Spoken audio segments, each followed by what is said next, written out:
The sound of hooves thundering into the yard made Tabitha Jenkins look up from where she was doubled over the porch railing.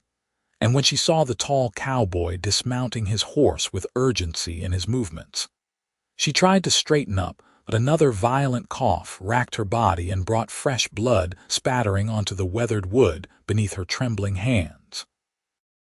Xavier had been riding through the California countryside on his way to Paso Robles when he spotted the small ranch house in the distance, and something had pulled him toward it, some instinct that told him to veer off the main trail, even though he had no business there. The year was 1884, and he had been working cattle drives for the better part of 6 years since turning 18. Saving every dollar he could to buy his own spread someday. He was 24 now, lean and hardened by the sun and wind, with dark hair that curled at his collar and gray eyes that had seen more than most men his age. But nothing had prepared him for the sight of the young woman collapsing on that porch, blood staining her pale lips. He was off his horse and running before conscious thought caught up with action. His boots hit the dry earth hard as he covered the distance to the porch in long strides. She was trying to wave him away with one hand, but her arm fell limply to her side as another coughing fit seized her. Blood came up with it, vivid and terrifying against the white cotton of her dress. "Madam, I need to get you inside," Ethan said, his voice rough with concern. He did not wait for permission but scooped her up in his arms, surprised at how light she was, how fragile she felt against his chest. She could not have weighed more than 100 pounds soaking wet, and he could feel her ribs through the thin fabric of her dress. Her head lolled against his shoulder as he kicked open the door and carried her into the dim interior of the house. The place was tidy but spare, clearly the home of someone living alone and making do with very little. He laid her carefully on a narrow bed in the corner, and her eyes fluttered open. They were the most striking shade of green he had ever seen, like new grass after spring rain, but they were clouded with pain and fever. "Doctor," she whispered, her voice barely audible. "Town, 3 miles east." "I will fetch him right now," Ethan promised, already backing toward the door. "You just hold on. Do not move. I will be back as fast as this horse can carry me." He ran back outside and swung into the saddle, wheeling his horse around and digging his heels in. The animal responded instantly, stretching into a gallop that ate up the ground. Ethan leaned low over the horse's neck, urging him faster, his heart pounding in rhythm with the hoofbeats. He did not know this woman, had never seen her before in his life, but the image of her coughing up blood was burned into his mind, and he knew he would do anything to help her. Paso Robles came into view, a small town clustered around a main street with false-fronted buildings and hitching posts. Ethan pulled up hard in front of a building with a sign that read, "Dr. Samuel Morrison, physician," and practically fell off his horse in his haste. He pounded on the door, not caring that he was probably disturbing the entire street.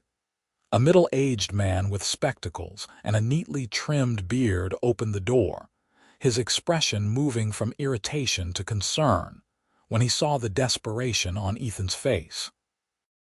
"There is a woman about 3 miles west, small ranch house off the main trail," Ethan said, the words tumbling out. "She is coughing up blood badly. She needs help now." Dr. Morrison did not waste time with questions. He grabbed his medical bag from inside and called out to someone in the back of the house, then followed Ethan out to where his buggy was parked beside the building.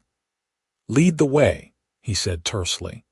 Ethan mounted up again and set off at a pace the doctor's horse could match, his mind racing. He found himself praying, something he had not done much of since his mother died when he was 16. "Please let her be all right. Please do not let her die alone in that house. Please." The words repeated in his head like a drumbeat as they covered the distance back to the ranch. When they arrived, Ethan tied his horse hastily and ran inside ahead of the doctor. Tabitha was still on the bed where he had left her, but she looked worse, her skin pale as paper and her breathing shallow and labored. Blood stained the pillow beneath her head. "Doctor." Morrison swept into the room with practiced efficiency, setting his bag down and immediately beginning his examination. Ethan stood back, feeling helpless and useless, his hands clenched at his sides. He watched as the doctor listened to her chest, looked at her eyes and throat, asked her questions in a low voice that Ethan could not quite hear. The minutes stretched out like hours. Finally, Dr. Morrison straightened and turned to Ethan. "She has consumption," he said quietly. "Tuberculosis. It is advanced, but not so far gone that there is no hope. She needs rest, good food, fresh air, and constant care. The bleeding is from lesions in her lungs. If she can be kept calm and comfortable, if the bleeding can be controlled, she may recover. But it will take months, possibly a year or more." Ethan's throat tightened. "She is alone here. It appears so." Dr. Morrison glanced around the sparse room. "I will leave medicine to help with the coughing and the pain, but someone needs to stay with her. She cannot be left alone in this condition." "I will stay," Ethan heard himself say. The words came out without hesitation, surprising even him. Dr. Morrison looked at him sharply. "Do you know this woman?" "No, sir, but I cannot ride away and leave her to die alone." The doctor studied him for a long moment, then nodded. "You are a good man. I will come back tomorrow to check on her. In the meantime, keep her quiet, give her water in small sips, and use this tincture if the coughing gets bad." He pulled out a dark glass bottle and set it on the small table beside the bed. "And you should pray. Prayer never hurt anyone." After the doctor left, Ethan pulled a chair close to the bed and sat down, his hat in his hands. Tabitha's eyes were closed, her breathing ragged but steady. He bowed his head and prayed harder than he ever had in his life, praying for this stranger whose name he did not even know yet, praying that she would live, praying for the strength to help her through this. Hours passed. The light through the window shifted from afternoon gold to evening amber. Ethan found the kitchen and made some weak broth from supplies he found in the pantry, and when Tabitha stirred and her eyes opened, he was there with a spoon, helping her take small sips. She was too weak to speak much, but she looked at him with those green eyes and he saw gratitude there and something else he could not quite name. "What is your name?" he asked softly. "Tabitha," she whispered. "Tabitha Jenkins. I am Ethan Xavier. And I am going to help you get well, Miss Jenkins." A tear slid down her cheek, and she closed her eyes again, exhausted by even that small exchange. Ethan wiped the tear away gently with his thumb, then settled back in his chair to keep watch through the night. Over the following days, Ethan fell into a rhythm. He slept in short stretches in the chair or on the floor beside the bed, always alert for any change in Tabitha's breathing. He learned where she kept her chickens and gathered eggs, found her small vegetable garden and harvested what was ready, cooked simple meals and coaxed her to eat a little at a time. Dr. Morrison came every other day, checking her progress, adjusting her medicines. The bleeding gradually lessened, though it did not stop completely.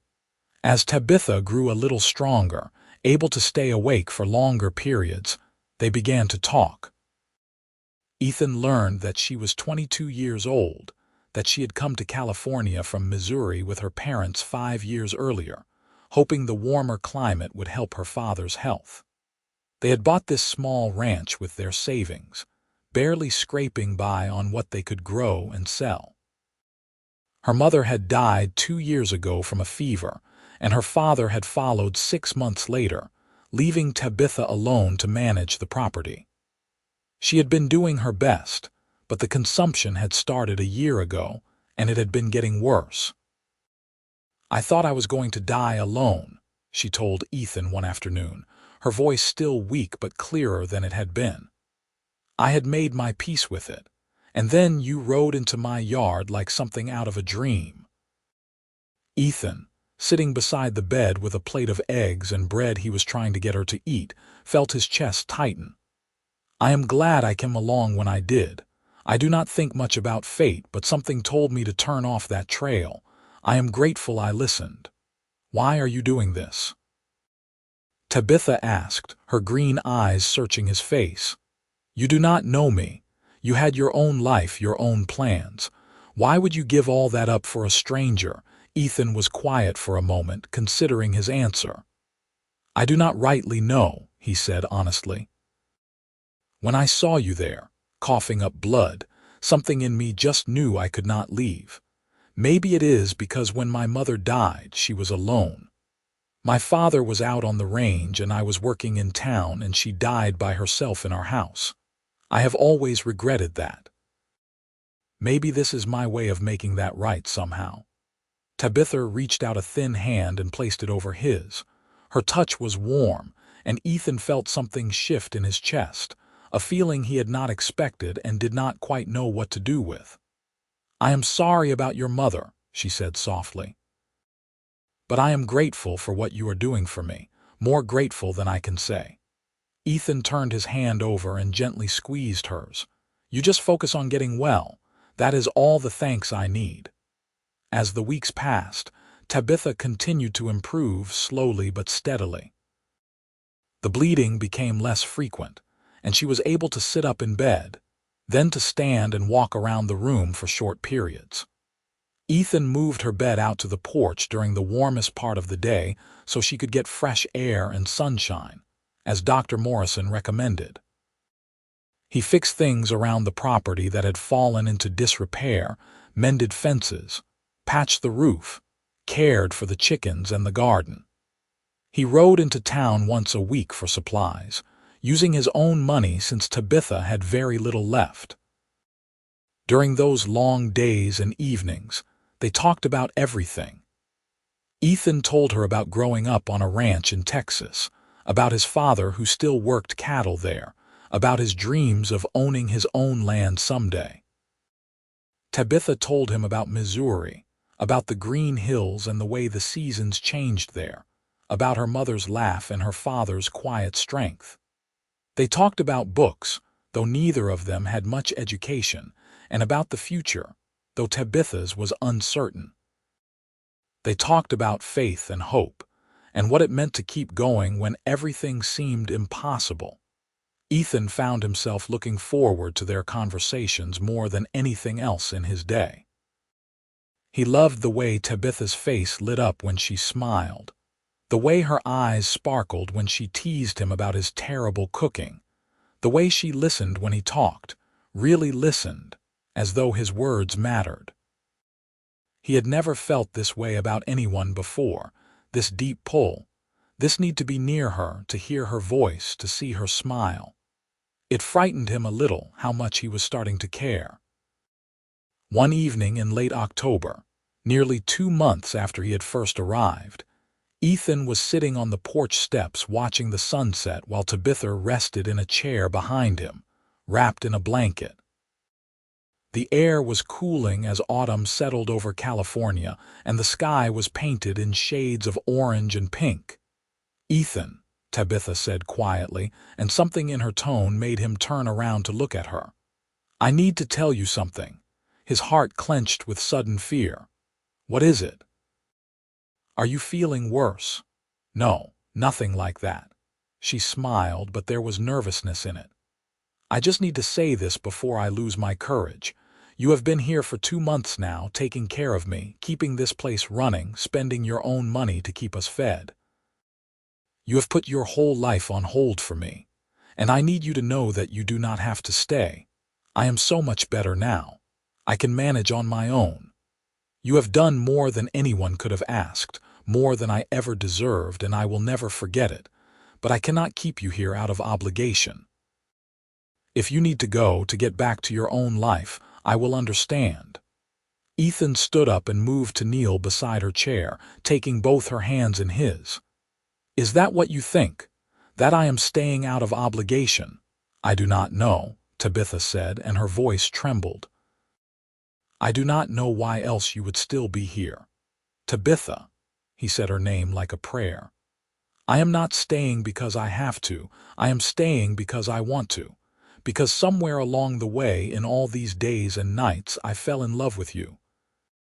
And I cannot imagine leaving, because leaving would mean being without you, and I do not want that. I know I am just a cowboy with not much to my name, and you deserve better, but if you will have me, I would like to stay. Not as your caretaker, but as the man who loves you. Tabitha's eyes filled with tears, but they were good tears, happy tears.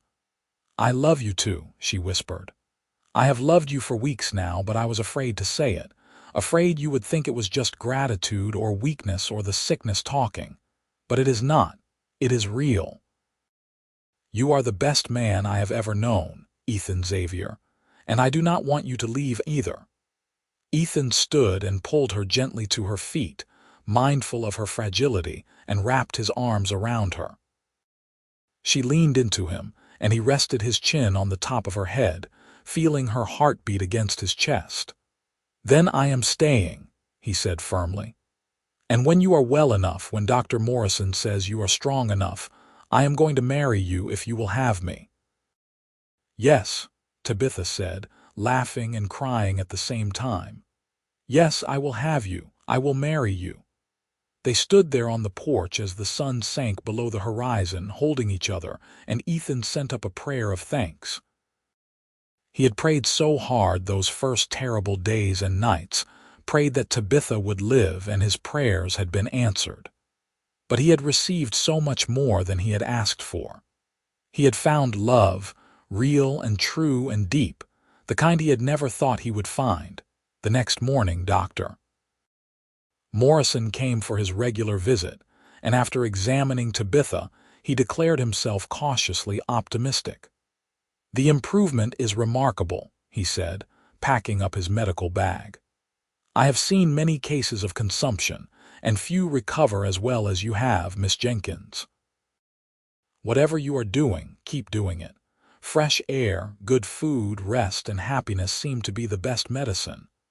We have something to tell you, Doctor, Tabitha said, glancing at Ethan with a smile that made his heart skip. Ethan and I are going to be married, Doctor. Morrison looked between them and broke into a wide smile. Well, that is wonderful news. Congratulations to you both. When are you planning the wedding? When you say she is well enough, Ethan replied. We do not want to rush anything that might set back her recovery. Give it another month, Dr. Morrison said thoughtfully. By then, if she continues to improve at this rate, I think a small ceremony would be perfectly safe, just nothing too taxing. After the doctor left, Ethan and Tabitha spent the day planning their future.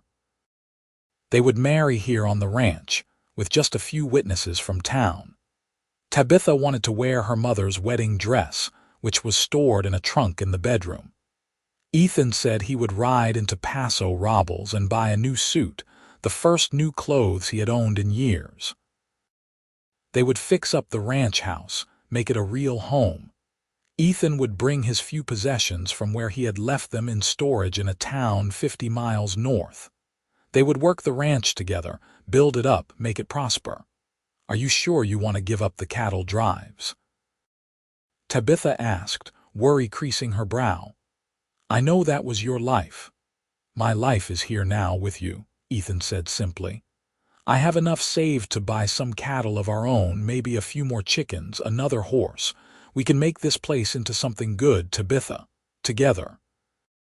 The days that followed were some of the happiest Ethan had ever known. Tabitha grew stronger each day, her cheeks regaining color, her appetite improving. She was able to walk around the property without getting winded, to help with small tasks around the house. The coughing fits became rare, and the blood stopped appearing altogether. Dr. Morrison was amazed at her recovery, though he cautioned them that consumption could return, and that Tabitha would need to be careful for the rest of her life. Ethan rode into town and made arrangements with the local minister, a kind man named Reverend Thomas, who agreed to come out to the ranch to perform the ceremony. He bought a simple gold ring from the general store, spending a significant portion of his savings, but he did not care. Tabitha deserved something beautiful. He also bought fabric so Tabitha could sew curtains for the windows and a new tablecloth for their small table. He wanted their home to feel like a real home, not just a place to survive. The day of the wedding was bright and clear. A perfect late November day with a brilliant blue sky and just enough coolness in the air to be comfortable. Tabitha wore her mother's dress, a simple white gown with lace at the collar and cuffs, and she looked so beautiful that Ethan felt his throat close up when he saw her.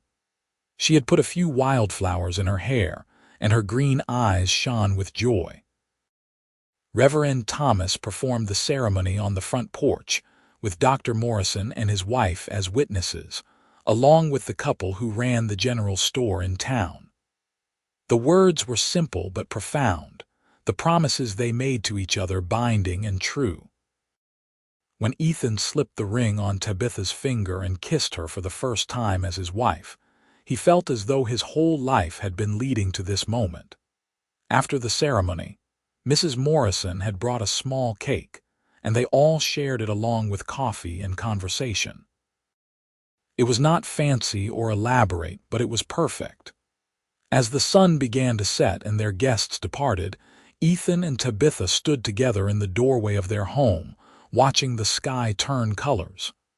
"I never thought I would be this happy," Tabitha said softly, leaning her head on Ethan's shoulder. "A year ago, I was alone and dying. Now I am married to the man I love, and I have a future to look forward to. It is like a miracle." "You are my miracle," Ethan replied, kissing the top of her head. "And I am going to spend the rest of my life making sure you know how much I love you." That night, they lay together in the narrow bed, and Ethan held Tabitha close, marveling at how perfectly she fit in his arms. They talked quietly in the darkness, making plans and dreaming dreams until Tabitha drifted off to sleep. Ethan stayed awake a while longer, listening to her breathing, steady and clear, thanking God for the gift he had been given. The winter passed peacefully. Ethan worked hard to improve the ranch, and Tabitha regained more of her strength each week. By spring, she was able to help with most of the daily tasks, though Ethan made sure she never overexerted herself. They bought 6 head of cattle with the last of Ethan's savings, and he built a better shelter for them. The garden flourished under Tabitha's care, and they had vegetables to sell in town as well as to eat themselves. Money was tight, but they were happy, and that was what mattered. In April, Tabitha discovered she was pregnant. She told Ethan one evening after supper, her voice trembling with a mixture of joy and fear. "Dr. Morrison said it was possible, that if I was strong enough, but I am scared, Ethan. What if the consumption comes back? What if something goes wrong?" Ethan pulled her into his arms, his own heart racing with a combination of excitement and worry. "We will be careful," he promised. "We will make sure you rest and eat well and do not overdo it, and we will pray. We will pray every day that everything goes well," and pray they did. Every morning and every night, Ethan prayed for Tabitha and their unborn child, prayed for health and strength and safety. Dr. Morrison visited more frequently, monitoring Tabitha's condition closely, and he remained cautiously optimistic. "You are doing well," he told her during a visit in her 4th month. "Better than I would have expected.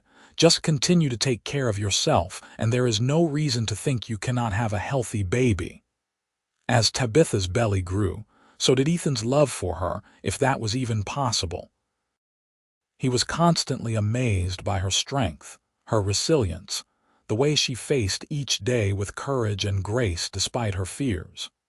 He did everything he could to make her life easier, taking on all the heavy work, cooking meals when she was too tired, rubbing her back when it ached.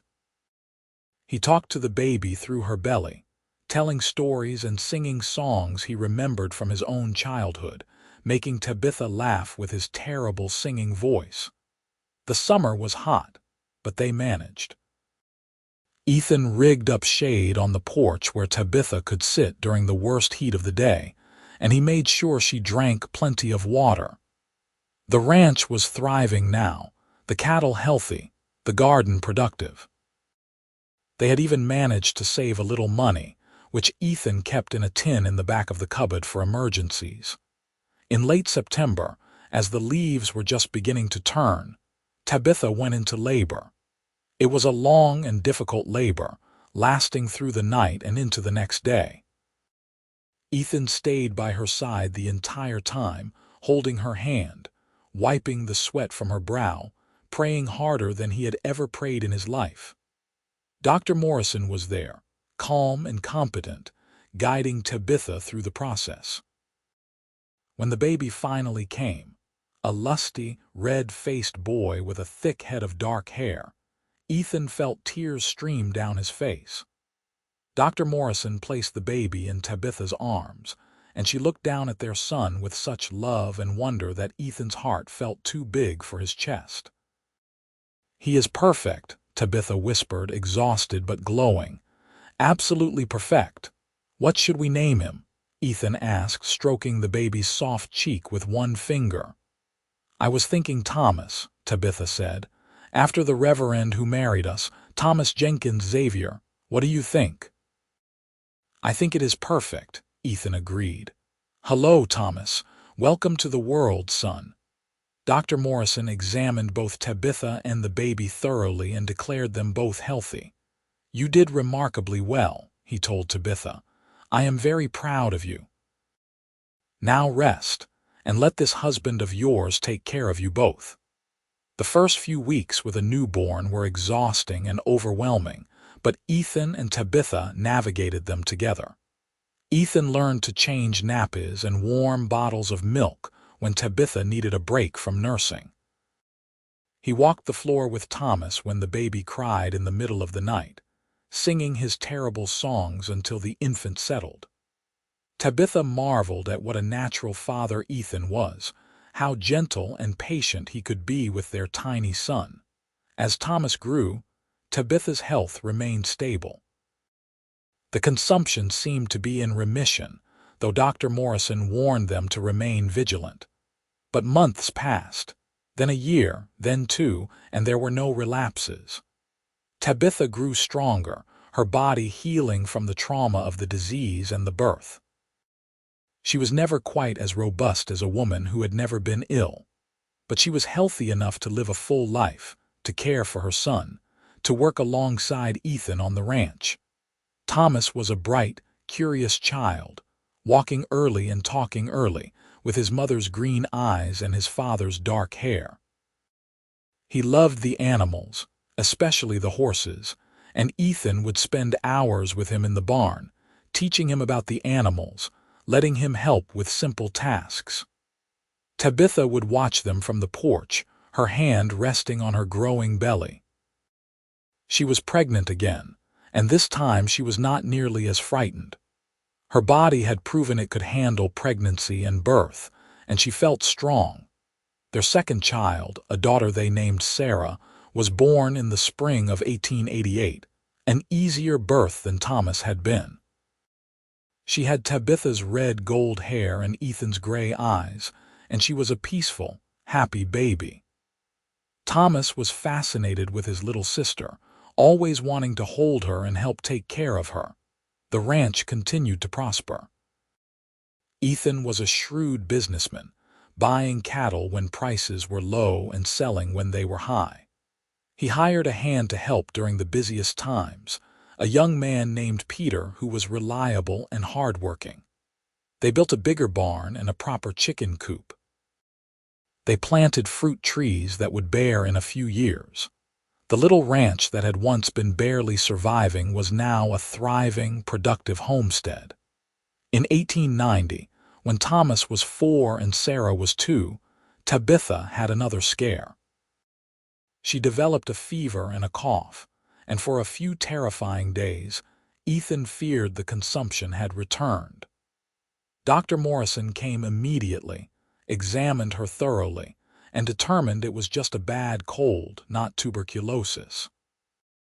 But the scare reminded them both how fragile life could be, how precious every day was. "I do not want to take any chances," Ethan told Tabitha after she had recovered. "I am going to hire someone to help you in the house, someone who can take on the heavier work and help with the children when you need a rest. We can afford it now, and I do not want you wearing yourself out." Tabitha agreed, and they hired a young woman named Clara who had recently moved to Paso Robles with her family. Clara was cheerful and capable, and she fit into their household easily. With her help, Tabitha had more time to rest when she needed it, to spend time with the children without being exhausted by the endless domestic tasks. The years passed in a blur of happiness and hard work. Thomas grew into a strong, capable boy who loved the ranch and the animals. Sarah was gentle and artistic, always drawing pictures or making up songs. In 1892, Tabitha gave birth to their third child, another boy they named David, who had red hair like his sister and a mischievous streak that kept them all on their toes. Ethan could hardly believe sometimes how blessed his life had become. He thought back to that day in 1884 when he had ridden into Tabitha's yard and found her coughing up blood, and it seemed like a lifetime ago. He had prayed so hard that day and the days that followed, prayed for her life, and God had answered his prayers beyond anything he could have imagined. He had not just saved Tabitha's life by fetching the doctor and staying to care for her.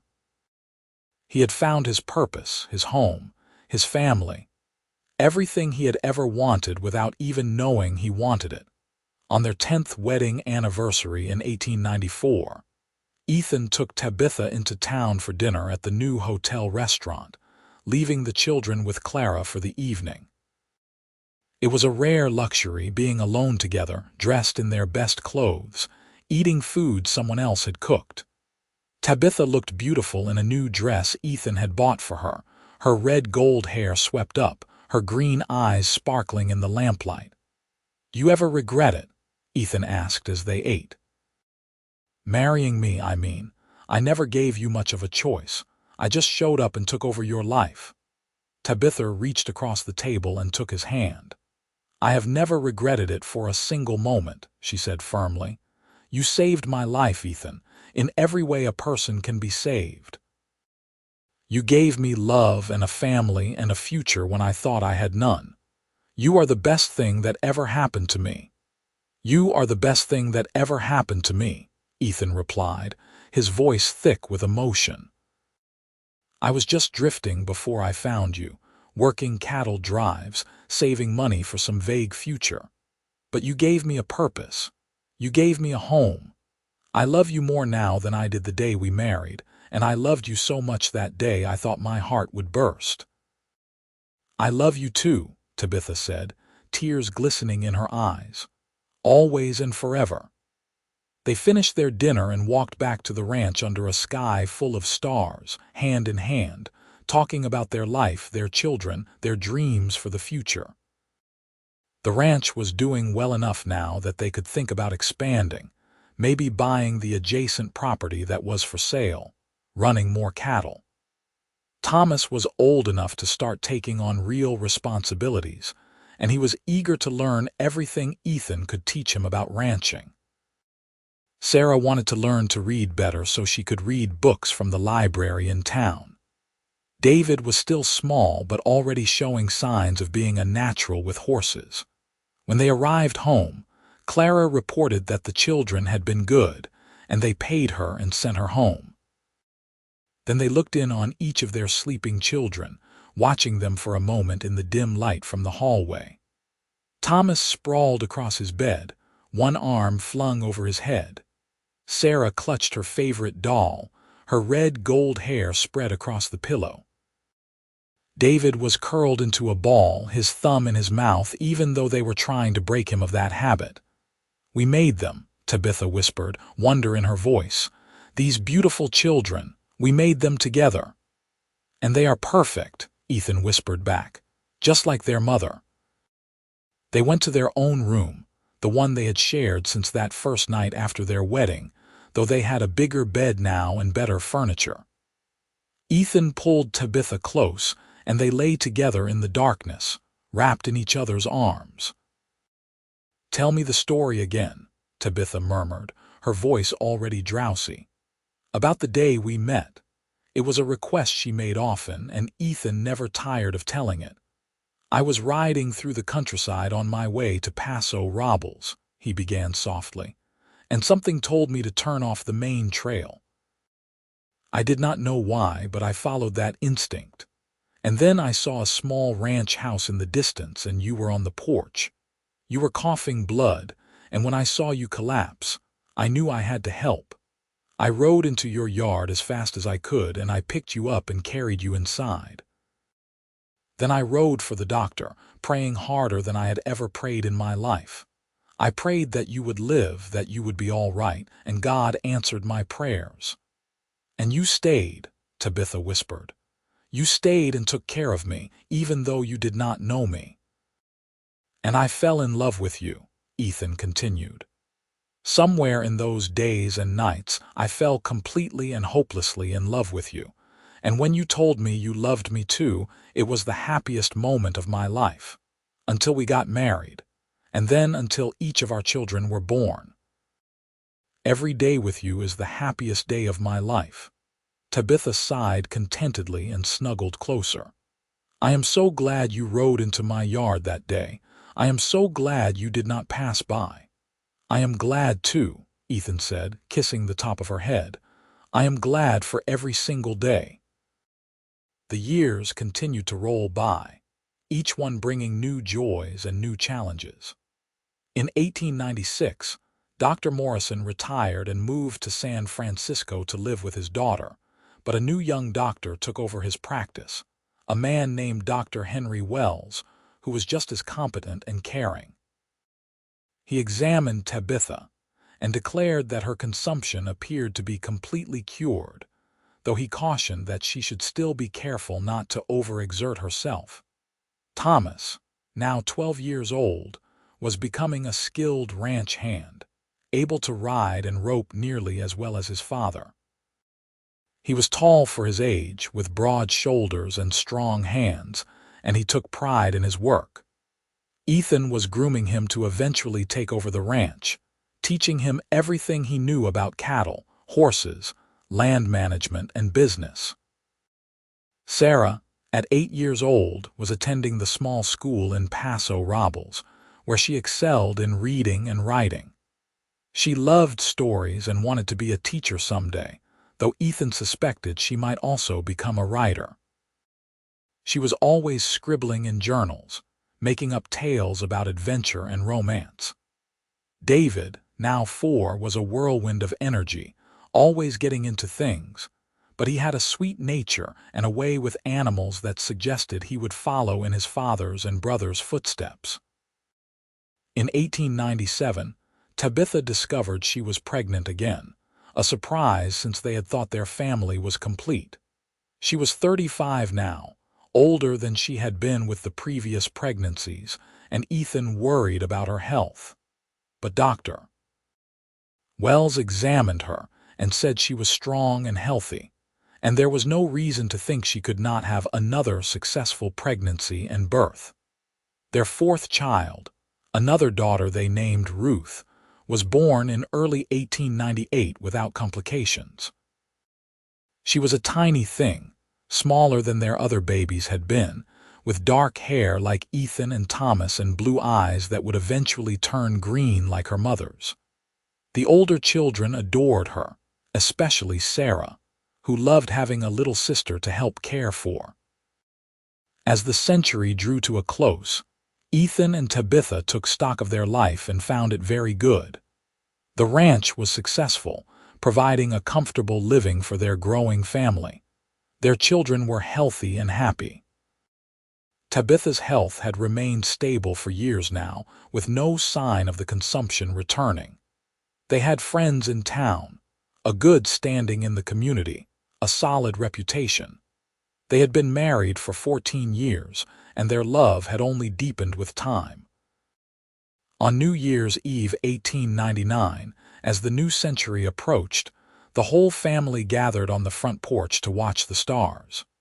It was a cold night, unusual for California, and they bundled up in blankets and coats. Ethan had built a fire in a metal drum to keep them warm, and the flames danced and crackled, sending sparks up into the night sky. "What do you think the new century will bring?" Thomas asked, his voice deeper now as he approached his teenage years. "I think it will bring whatever we make of it," Ethan replied, his arm around Tabitha's shoulders. "The world is changing fast. There are automobiles now and electricity and all kinds of new inventions. But some things do not change. Family, love, hard work, faith. Those things will always matter, no matter what century we are in." "I hope we are all together," Sarah said softly. "I hope our family is always together." "We will be," Tabitha assured her, reaching over to squeeze her daughter's hand. "No matter what happens, we will always be a family. That is something you can count on."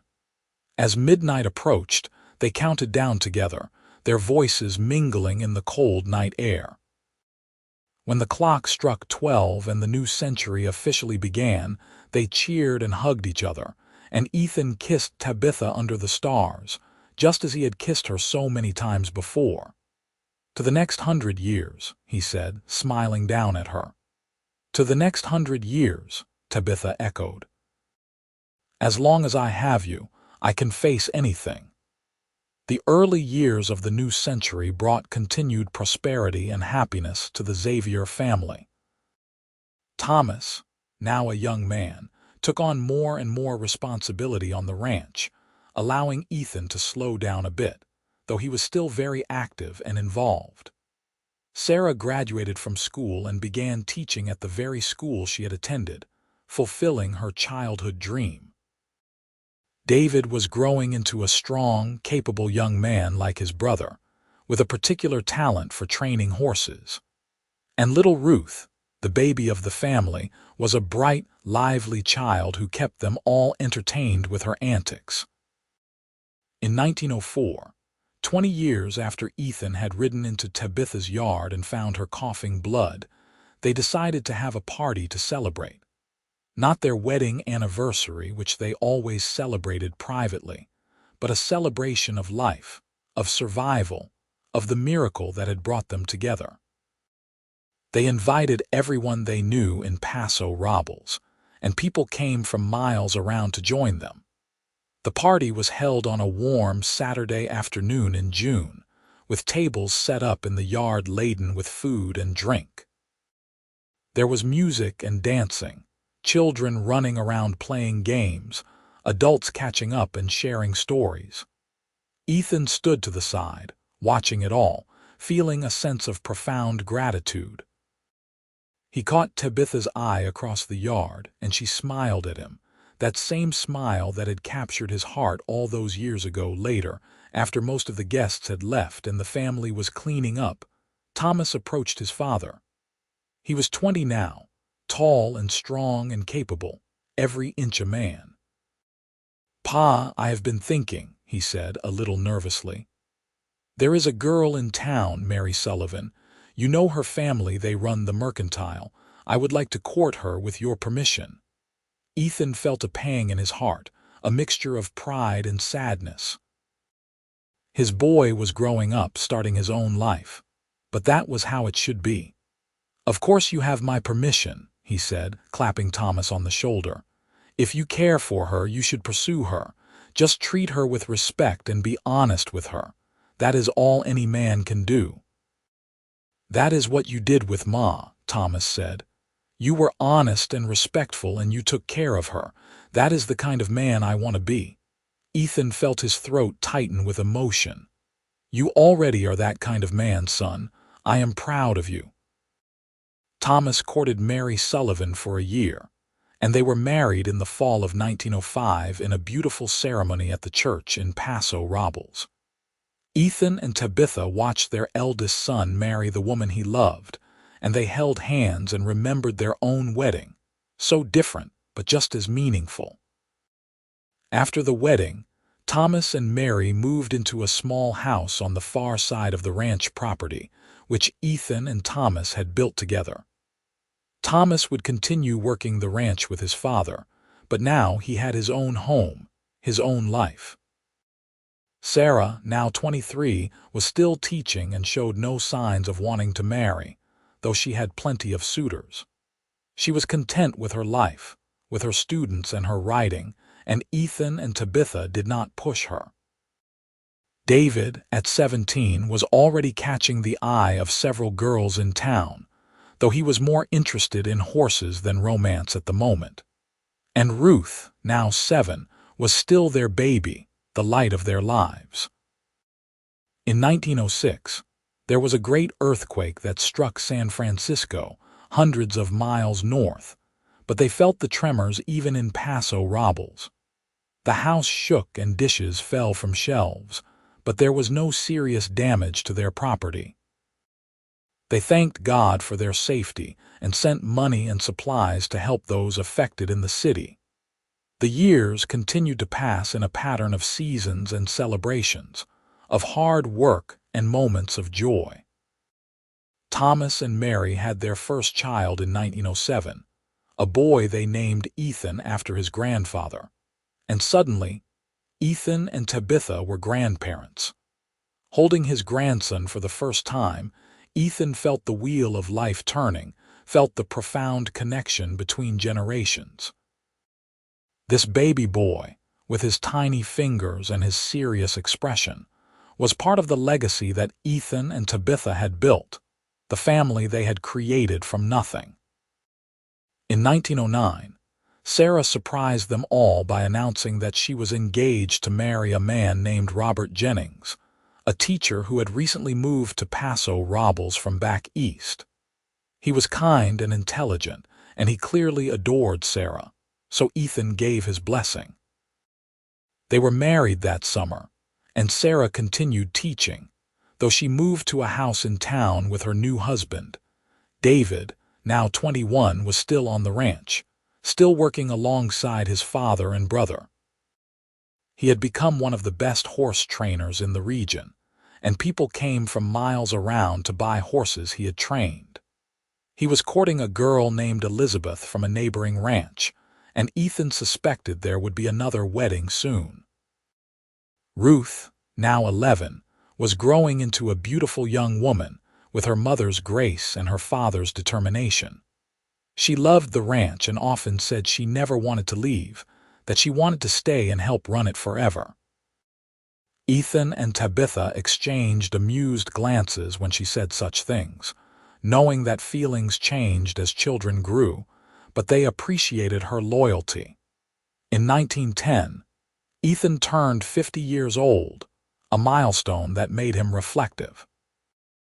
He looked back on his life, at all the twists and turns, the unexpected joys, the challenges overcome.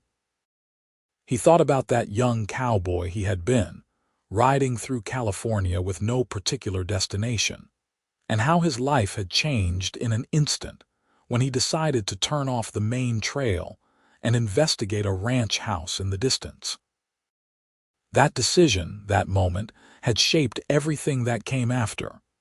You ever wonder what would have happened if you had not turned off that trail? Tabitha asked him one evening as they sat on the porch, watching the sunset. It was as if she had read his mind, which she often seemed to do after all these years together. "I try not to," Ethan replied honestly, "because it hurts too much to imagine a life without you, without our children, without all of this. I believe it was meant to be, that God put me on that trail at that exact time for a reason. I believe I was supposed to find you." "I believe that too," Tabitha said softly. She was 48 now, her hair threaded with silver, lines around her eyes from years of smiling, but to Ethan she was as beautiful as the day he met her. More beautiful because he knew her now, knew her heart and her strength and her love. I was praying that day, before you arrived. I was praying that if I was going to die, that it would be quick, that I would not suffer too long. And then I heard your horse, and I looked up, and there you were. My prayer was answered, just not in the way I expected. Ethan reached over and took her hand, their fingers intertwining automatically, a gesture so familiar it required no thought. I prayed too. I prayed harder than I ever had in my life. I asked God to save you, and He did. He saved you, and He gave us this life together. I am grateful every single day. They sat in comfortable silence, watching as the sun painted the sky in brilliant shades of orange and pink and purple.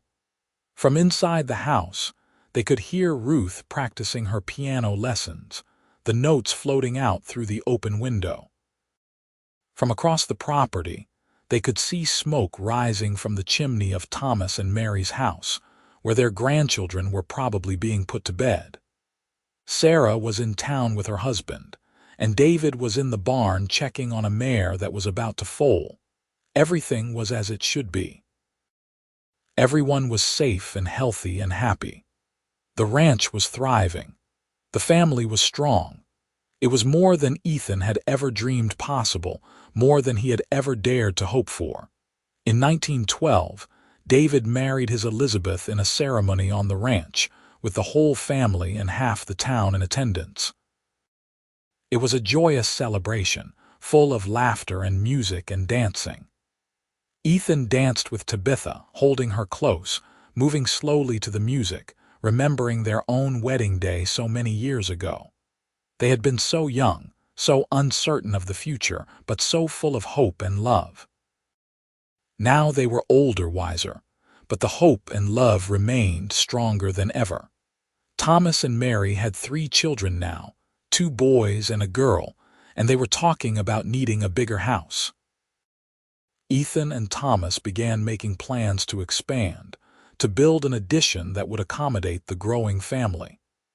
Sarah and Robert had not had children yet, but they seemed content with their life teaching and writing.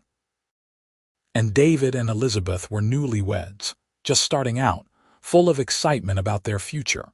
Ruth, now 14, was at that awkward age between childhood and womanhood, but she was handling it with grace.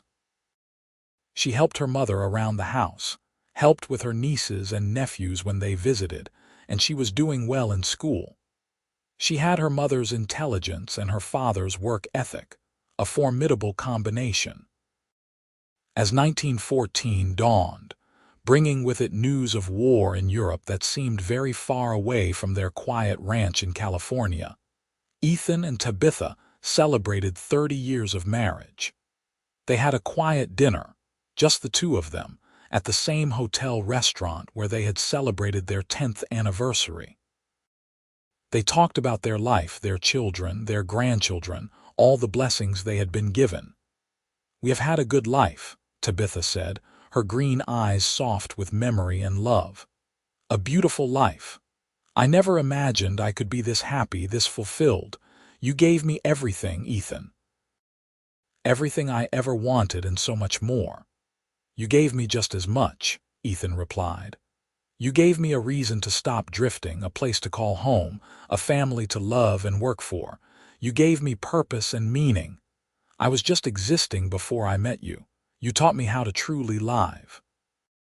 They held hands across the table. These 2 people who had been through so much together, who had built a life from nothing, who had loved each other through sickness and health, through challenges and triumphs, through 30 years of marriage. They had kept their vows, honored their commitment, and their love had only grown deeper with time. The war in Europe escalated, and eventually America was drawn into it. But by then, their sons were too old to be drafted, and the conflict remained something they read about in newspapers, rather than something that directly affected their lives. They worried about the young men from town who went to fight, prayed for their safe return, and were grateful that their own family was spared that particular trial. In 1918, when the war finally ended, there was a great celebration in Paso Robles. The whole town came together to rejoice, to mourn those who had been lost, and to look forward to a brighter future. The Xavier family was there, 3 generations strong, standing together as they had always done. Ethan was 58 now, his hair completely gray, his body not quite as strong as it once was, but still capable of a good day's work. Tabitha was 56, her hair silver, her face lined with the passage of time, but her eyes still bright, her smile still able to make his heart skip a beat. They stood surrounded by their children and grandchildren, watching the celebration, and felt profoundly blessed. That evening, after everyone had gone home, Ethan and Tabitha sat on their porch as they had done thousands of times before. The stars were bright overhead, and a cool breeze rustled through the trees they had planted so many years ago. "You remember the first night we sat out here together?" Tabitha asked. "After Dr. Morrison said I might recover." "I remember every night we have sat out here," Ethan replied. "Every single one is precious to me." "I was so scared that night," Tabitha continued. "Scared that I would die, scared that the consumption would take me despite everything. But you were there, and you made me feel safe. You made me believe I could survive, that I could have a future. You gave me hope when I had none. And you gave me love," Ethan said. "You taught me what it means to truly love someone, to commit your whole life to another person, to build something lasting and meaningful together. Every good thing in my life came from the decision to ride into your yard that day. Every single good thing." They sat in silence for a while, each lost in their own memories, their own gratitude for the life they had shared. Finally, Tabitha spoke again, her voice soft but firm. "Promise me something, Ethan. Promise me that no matter what happens, you will remember how much I love you. You will remember all the good times, all the joy we have shared. Do not mourn for too long if I go first. Live your life, be with our children and grandchildren, and know that I am always with you in your heart." Ethan felt his throat tighten. "I promise. But you have to promise me the same thing. If I go first, you keep living, you keep loving, you remember the joy, not the sorrow." "I promise," Tabitha said, reaching over to take his hand. But as it turned out, they would have many more years together. Years filled with more grandchildren, more celebrations, more quiet evenings on the porch. Years of watching their children become grandparents themselves, of seeing the family they had created grow and flourish and spread out into the world. In 1924, they celebrated 40 years of marriage with a party that rivaled their celebration 20 years earlier.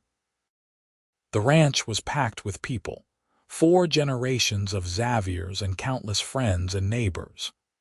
There was food and music and laughter and speeches honoring Ethan and Tabitha, the couple who had built this family and this legacy through love and hard work and unwavering commitment to each other. Ethan stood up to speak, looking out at all the faces turned toward him, faces of his children and grandchildren and great-grandchildren, faces of friends and neighbors who had become like family over the years. He felt overwhelmed by gratitude, by love, by the sheer weight of blessings in his life. 40 years ago, he began, his voice still strong despite his 64 years. I was a young cowboy riding through California with no particular destination in mind. I had some money saved, some vague plans for the future, but no real purpose. And then one day, I felt called to turn off the main trail and investigate a ranch house I saw in the distance. When I got there, I found a young woman on the porch, coughing up blood, dying alone. I fetched the doctor and I prayed hard, harder than I had ever prayed in my life. And God answered my prayers. He saved Tabitha's life, and in doing so, he gave me my life. Everything you see here today, every person in this yard, every bit of happiness and success, it all came from that one moment, that one decision to turn off the trail. And it all came from the love that grew between Tabitha and me in the days and weeks and years that followed." He paused, looking down at Tabitha, who was sitting beside him, tears streaming down her face. "I love you, Tabitha Jenkins Xavier. I have loved you for 40 years, and I will love you for however many years we have left. You are the best thing that ever happened to me, and I thank God every day for bringing me to your yard that day." The crowd erupted in applause and cheers, and Ethan sat down, pulling Tabitha into his arms. She clung to him, laughing and crying at the same time, and around them their family celebrating not just a marriage but a love story that had touched all their lives. The years continued to pass, each one a gift. Ethan and Tabitha grew older slower, but they remained together, still sitting on the porch in the evenings, still holding hands, still talking about everything and nothing. The ranch was run by Thomas and David now, with help from their sons, but Ethan still liked to be involved, to offer advice and guidance when it was wanted. In 1929, when Ethan was 69 and Tabitha was 67, she had another health scare. She caught pneumonia during a particularly cold winter, and for a few days it was touch and go. Ethan sat by her bedside just as he had done 45 years earlier, holding her hand, praying desperately, refusing to let her go. And once again his prayers were answered. Tabitha recovered, though it took her longer this time, and she was never quite as strong afterward. But she lived. She lived to see her 71st birthday in 1933, surrounded by her children and grandchildren and great-grandchildren, so many people that they could barely fit in the house. She lived to celebrate their 50th wedding anniversary in 1934, a golden milestone that few couples reached. There was another party, though a quieter one this time, and Ethan and Tabitha renewed their vows in a simple ceremony with their family present. 50 years, Tabitha said wonderingly as they sat together that evening, alone finally after everyone had left. 50 years since you rode into my yard and saved my life. Best 50 years of my life, Ethan replied, his voice rough with age but still full of love. I would do it all again in a heartbeat. Tabitha passed away peacefully in her sleep in early 1936, just a month after her 74th birthday. Ethan woke up that morning to find her gone, her hand still in his, a peaceful expression on her face.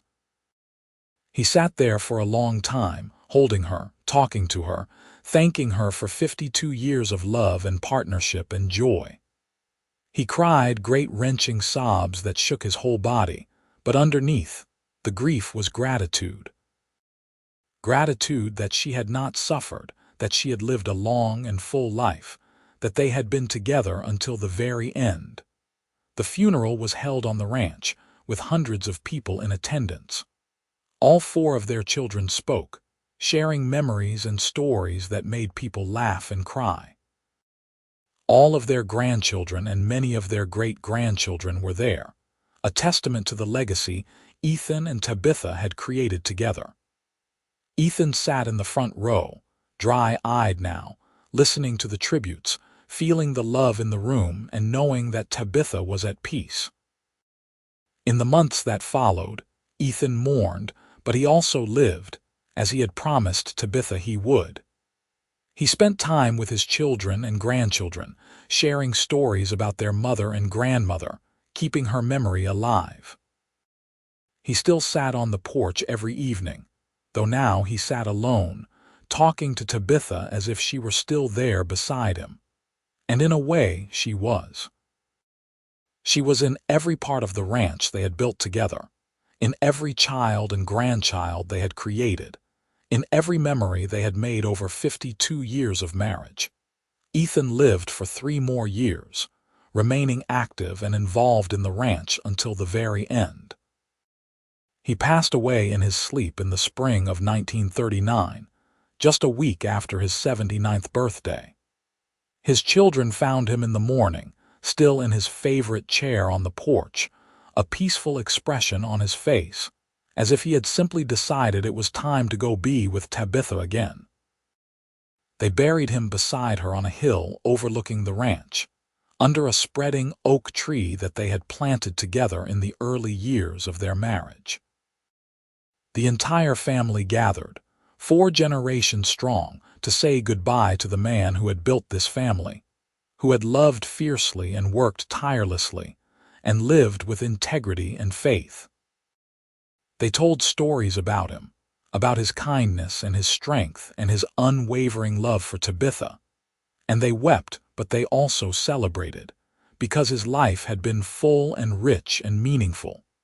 Years later, decades later, the Xavier family still gathered on that ranch in Paso Robles, California. The house had been expanded and modernized, the ranch had grown and changed, but the core of it remained the same. And always, at every family gathering, someone would tell the story of how it all began. The story of a cowboy who rode into a dying woman's yard in 1884, who fetched the doctor and prayed hard, who stayed and fell in love and built a life and a family that would endure for generations. It was a story of faith and hope and love, a story that reminded them all of what truly mattered in life. And on that hill under the oak tree, 2 headstones stood side by side, marking the graves of Ethan Xavier and Tabitha Jenkins Xavier. The inscriptions were simple, just their names and dates, but visitors often noticed that the dates of their deaths were only 3 years apart, and they would smile, knowing that a love like theirs could not be separated for long, even by death. They had found each other against all odds, had built something beautiful together, and now they rested together for eternity, their love story complete.